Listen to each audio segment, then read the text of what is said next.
Hello everyone. This time we read Playing with Feelings by Aubrey Anable. Now, this is a very academic book. It's not something that I can really recommend for like a casual reader, and I had a bit of a hard time getting through it in just a few sittings and whatnot.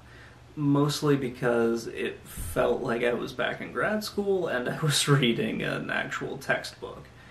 Now, this sort of goes into mostly like the study of video games, but not really from a historical standpoint, not from really a philosophical one, or really anything that I could really relate to be honest with you. It's not my cup of tea at all. It might be someone else's out there, like if you're really into studying like certain parts of video games, and specifically like why people want to play them, then this might be a good book for you. For me, it kind of turned me off a little bit, especially going through it and seeing the way that she sort of paints video games with kind of a broad brush. At least that's what it felt like to me. A different reader, obviously, you could have a different perspective, or if that was not the intention of the author itself, I totally understand. This is just my own personal experience with the book. I didn't personally like it that much. That being said, there are some good things in this book. What I do like is where Aubrey goes through her own personal experience of video games. She had a large gap in between when she started playing video games and then kind of when she picked it up to study it again. And that's something that's pretty cool. It's something that happened to me as well. Slightly different, but I kind of stopped playing more modern games in the mid-2000s and really just went back to playing retro video games. And I think I missed out on a lot of stuff between really about 2006, 2007, and up until about 2013 when I started actually playing modern games again. So if you think about it, I kind of missed out on an entire console generation. Sorry. But there are some really good things in this book. I do like a few of the conversations that it has, specifically about she goes into a little bit of a more I would say more technical and not really technical, but more academic way of saying it. Essentially, it's how do you program fun into a game, and she doesn't come up with a specific answer for it, which is sort of understandable. It's subjective depending on the genre of the game. Obviously, you're not going to want you don't really need a story for a puzzle game, to be honest with you. Whereas you would need one for an RPG, or you'd need one for a very story-driven game. Certain games you don't need a story, you just need to get in there and start shooting things or just start stacking blocks and making lines go away. She makes a few weird comments in here as well, and I think that's part of her trying to find a way to put video games all into one group, which personally I don't think works. I mean, from a historical standpoint, from just the fact that I'm way too obsessed with video games, it doesn't really work out that way. It's sort of like if you would try to review retro games with a more modern eye, compare them to more modern games. It just doesn't work. It kind of falls apart on you.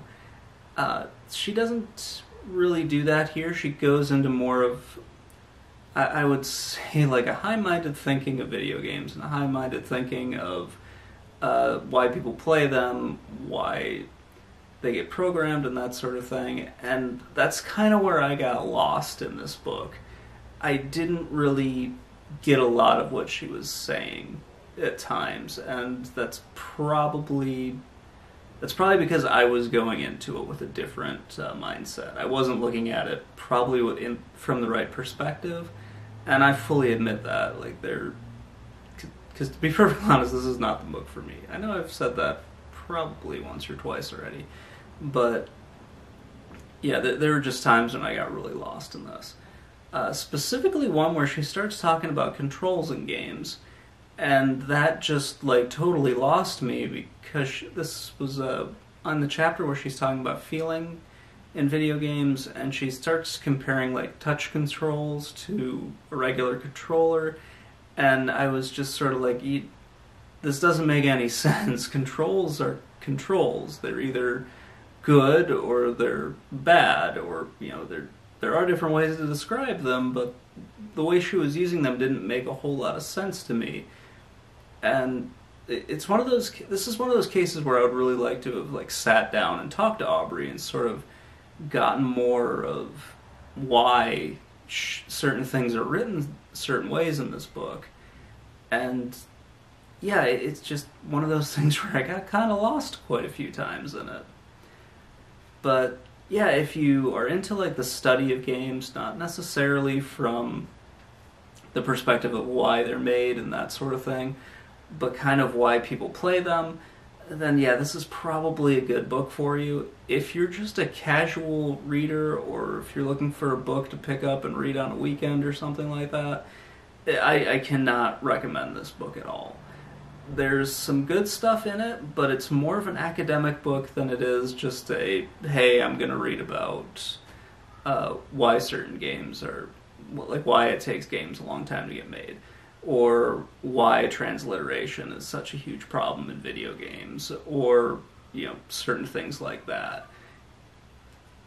Again, it's not a bad book at all. I think I went into it thinking it was something else, and coming away with it, I'm not really sure what I was supposed to get out of it entirely.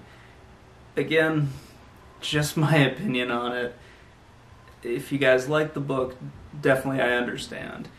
I guess that's pretty much it. I don't really have anything else to say about it, to be honest with you. I think I've covered pretty much everything in here. So yeah, if you guys have any comments, or honestly if you hate this review, or if you're incredibly confused, please let me know in the comments below. I know this is sort of a weird one to read, but this was kind of an odd book for me to choose. I think I probably should have done something a little bit different, but hey, I'm the one that picked this, so yeah. Anyway, if you guys have any comments, just let me know below. If you have a book that you want me to read that I obviously haven't read yet, you can also put that in the comments below. Thank you guys so much for watching, and have a great day.